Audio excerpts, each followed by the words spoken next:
Untuk dana desa sementara ini di Kecamatan Waringin kita belum melaksanakan pembagian itu, Pak. Curhat kepada Bapak, mumpung Bapak ada berdekatan dengan kita. Kita berikan kepercayaan sepenuhnya kepada desa untuk mengelola duit itu dengan sebaik-baiknya berdasarkan musyawarah desa. Tidak.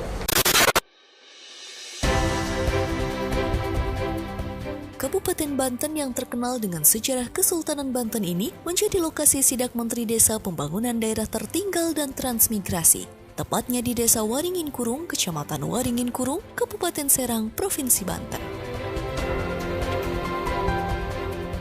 Menteri Desa Pembangunan Daerah Tertinggal dan Transmigrasi Abdul Halim Iskandar mengadakan sidak bantuan langsung tunai. Menteri Desa PDT dan Transmigrasi sempat berdialog dengan Kepala Desa, Ketua Abdesi, dan Ketua BPD. Dalam dialog tersebut, banyak keluhan dan pertanyaan seputar pencairan dana desa dan masalah yang membuat lambatnya pencairan BLT ke masyarakat. Alhamdulillah kita pengen curhat kepada Bapak, mumpung Bapak ada berdekatan dengan kita. Saya atas nama Harun selaku Kepala Desa Waringin Kurung yang baru ingin mengucapkan selamat datang kepada Bapak dan Ibu ke kantor desa kita ini. Inilah keadaan kantor desa kita, minta petunjuk dari Bapak. Untuk dana desa sementara ini di Kecamatan Waringin kita belum melaksanakan pembagian itu, Pak. Karena memang dengan adanya perubahan-perubahan anggaran ini kita jadi molor untuk tahapan pencairan itu. Karena di tahun ini kita melaksanakan perubahan sampai 3 kali. Kita sudah menetapkan APBDes murni, begitu turun aturan PMK 40 kita melakukan perubahan. Setelah kita penetapan perubahan anggaran PMK 40, turunlah PMK 50, kita perubahan lagi. Jadi kita baru menyelesaikan perubahan-perubahan itu, mudah-mudahan di minggu depan kita dapat melaksanakan pembagian BLT dana desa itu. Saya tadi juga bingung ketika ada beberapa perubahan tentang APBD. Karena dalam konteks regulasi yang saya cermati dan kemudian diimplementasi, sebenarnya perubahan APBD itu juga 2 kali sampai hari ini, meskipun bisa aja nanti menjadi 3 kali, tapi sampai hari ini sebenarnya 2 kali. Pertama APBD yang lama, ini bagi yang sudah APBD-nya selesai. Bagi yang APBD-nya belum selesai pada saat sebelum adanya COVID, itu sebenarnya tidak ada perubahan, sekali saja. Namun saya tadi bingung juga, kalau ada perubahan sampai 2 kali sampai 3 kali. Jadi yang pada saat sebelum Permendes nomor 6 tahun 2020 keluar APBDes belum selesai, itu sebenarnya tidak ada perubahan APBDes apa-apa. Dia menyusun APBDes sejak awal, ya cuma itu. Karena apa? Ini kan situasi darurat non alam, bencana non alam. Maka APBDes itu dari sekian banyak kegiatan yang direncanakan sesuai dengan aturan main yang ada, itu fokus pada 3 hal. Jadi sederhana sekali, APBDes fokus pada 3 hal. 1, desa tanggap COVID. 2, padat karya tunai desa. 3, BLT dana desa. Sudah, nggak ada lagi. Fokus itu dipakai tidak dipakai, ini yang saya katakan kemudian satu ukuran untuk se-Indonesia, dipakai tidak dipakai APBDes 3 hal hari ini. Saya katakan tidak dipakai, misalnya di Sumatera Selatan itu ada desa yang sama sekali tidak terdampak COVID. Pertama, desanya di dalam, di tengah perkebunan karet. Masyarakatnya itu tidak ada orang luar datang. Nah, kalau tidak ada orang luar datang, ya sudah aman. Karena COVID itu tidak akan datang sendiri terbang, pasti lewat orang. Nah, ketika ada COVID langsung dilakukan karantina lokal. Artinya orang datang dari luar ditangani betul. Sampai sekarang nggak ada. Yang kedua, dari sisi ekonomi tidak ada yang terdampak juga, karena seluruh warga desa adalah pekerja di perkebunan karet dan gajinya tetap. Sehingga tidak ada perubahan ekonomi apapun. Saya ditanya, bagaimana Pak Menteri dengan desa seperti itu? Tetap harus dibikin 3 hal tadi. COVID-19, PKTD, BLT. Ya kita tidak tidak butuh dianggarkan. Urusan dipacek itu urusan kedua. Jadi supaya dipisahkan antara dianggarkan dengan dipakai. Bisa saja dianggarkan tidak dipakai, tidak masalah. Tinggal nanti perubahan APBD lagi digunakan untuk apa. Nah ini sedang kita hitung kapan melakukan perubahan APBD untuk kasus-kasus tertentu. Jadi nanti Kementerian Desa akan mengeluarkan kebijakan yang spesifik, tidak berlaku untuk seluruh desa. Oleh karena itu Bapak-bapak yang saya hormati, terkait dengan BLT dana desa, segera, jangan biarkan terkait dengan itu nunggu rahasia.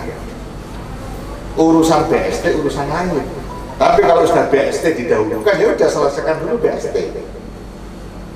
Tapi jangan lama-lama, kasihan kan nggak kebagian BST harus dana desa.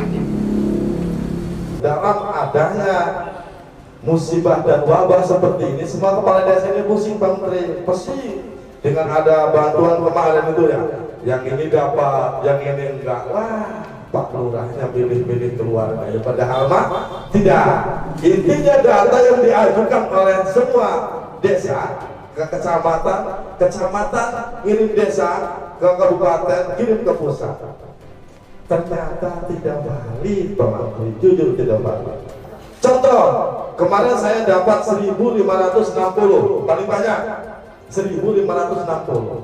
Nah, ada yang satu keluarga itu dapat 2, ada yang 3, ada yang namanya ada, orangnya nggak ada. Padahal data valid yang kita kirim dari masing-masing RT kecamatan kirim ke kabupaten itu sangat valid. Nah ini lagi saya rumuskan, nanti akan kita usulkan ke Presiden. Kalau disetujui, berarti desa ini akan memiliki satu data terpadu yang menjadi rujukan seluruh kebijakan pemerintah, kabupaten, provinsi, pusat. Itu rujukannya hanya satu data yang dikeluarkan oleh desa. Update tiap hari, tiap bulan, 3 bulan, 1 tahun juga dilakukan oleh desa. Jadi saya itu kepingin nanti begini. Saya cari desa Waringin Kurung, ujung sampai 100 meter di atasnya. Itu artinya saya bisa tahu rumahnya yang dapat BLT dana desa itu mana. Karena zoomnya sampai 100 meter di atasnya. Titiknya ada kan. Nah kalau kemudian berapa jumlah penduduknya, pekerjaan, dinamika desa ini tiap bulan kita bisa lihat. Itu akan membantu Pak Babin Kamtipmas, membantu Pak Camat, dan ini bisa dipakai oleh gubernur, oleh bupati, oleh camat sistemnya. Bukan untuk Kementerian Desa. Camat juga bisa lihat. Nah itu yang saya maksud satu data. Kami adanya di paling ujung dari kecamatan ini Pak. Kalau Bapak ke sana, Masya Allah kayak bukan Indonesia Pak, jalannya. Karena berbatasan langsung dengan kota Serang Pak, antara Kabupaten Serang dengan kota Serang. Perbatasan di sana, kami aktivitas warga kami kebanyakan di kota Serang. Karena sekitar 70 meter dari kantor desa kami itu sudah masuk kota Serang. Yang kami keluhkan masalah jalan itu Pak, setiap hari hampir ada aduan warga terkait masalah jalan. Kapan jalan dibangun, kapan jalan dibangun. Sedangkan kami pemerintah desa tidak bisa membangun jalan itu karena bukan kewenangan desa. Urusan perbatasan ini yang kemudian harus diambil alih oleh pemerintah kabupaten, pemerintah provinsi, pemerintah pusat. Kecuali memang sangat sulit diharapkan, payungnya cuma satu, kerjasama antar desa. Misalnya ada jembatan, ini sudah mendesak, tidak bisa, tidak, silakan aja dibangun dengan dana desa. Tapi karena ini asetnya belum jelas miliknya siapa, tapi dimanfaatkan oleh dua desa, susun di atas kerjasama antar desa. Misalnya habisnya 100 juta urunan, patungan 50 juta desa A, 50 juta desa B, aman, tidak akan ada masalah. Yang penting dipayungi kerjasama antar desa, bukan hibah antar desa. Kita berikan kepercayaan sepenuhnya kepada desa untuk mengelola duit itu dengan sebaik-baiknya berdasarkan musyawarah desa. Bukan kemudian yang terpenting apakah semua aturan sudah saya gunakan, saya terapkan, sudah, ya sudah, musdes sudah, pendataan sudah. Itulah saya katakan, kepala desa ini harus dilindungi. Regulasi saya melindungi kepala desa. Pendataan 3 orang RT dibawa ke musdes, dilakukan validasi dan keputusan, baru kepala desa tanda tangan. Kepala desa tidak akan bisa tanda tangan kalau tidak dihasilkan musdes. Kalau kepala desa tanda tangan adalah hasil musdes, kepala desa tidak akan berdampak apapun. Orang marah, orang ini ya sudah dihadapi. Memang itu tugasnya kepala desa. Jadi tugasnya kepala desa kan ada orang marah, tapi ketika proses dipenuhi.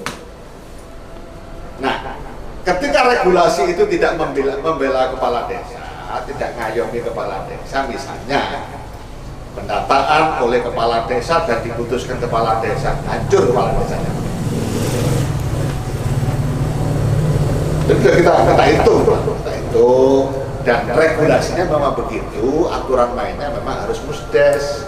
Musdes adalah forum tertinggi di desa. Ini dalam rangka mengamankan kepala desa dan siapa saja, termasuk yang mendata juga diamankan. Nah, 3 orang mendata RT tadi diamankan.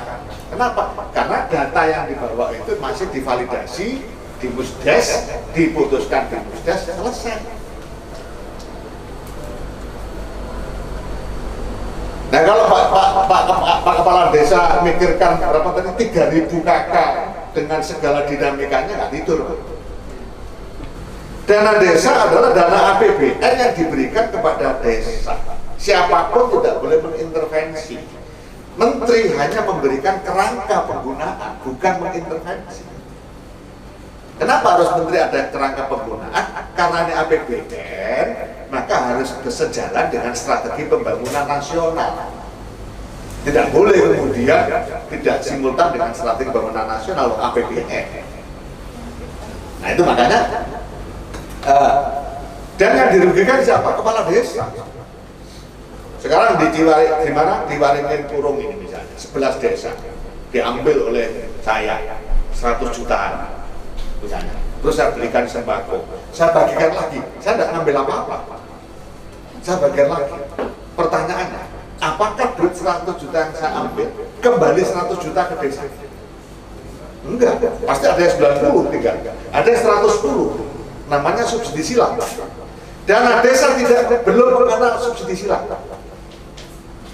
belum ada hibah dana desa ke desa lain.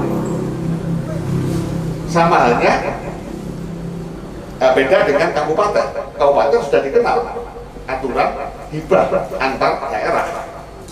Kabupaten kaya hibah ke kabupaten miskin masih bisa, desa belum. Dan saya tidak akan pernah mengeluarkan itu. Karena apa? Ini urusan skala desa. Selain di Desa Waringin Kurung, Menteri Desa PDT dan Transmigrasi juga melakukan sidak di Desa Saga, Kecamatan Balaraja. Pus Menteri kembali mendapatkan hasil belum tersalurkannya BLT dana desa untuk 220 keluarga penerima manfaat di desa ini dan 11 desa di Kecamatan Waringin Kurung. Masalah yang menghambat dikarenakan berbagai hal. Ada yang menunggu sinkronisasi data kabupaten dan provinsi, ada yang sudah sinkron akhirnya merevisi data, hingga keterlambatan penyaluran dari rekening kas umum negara ke rekening kas desa.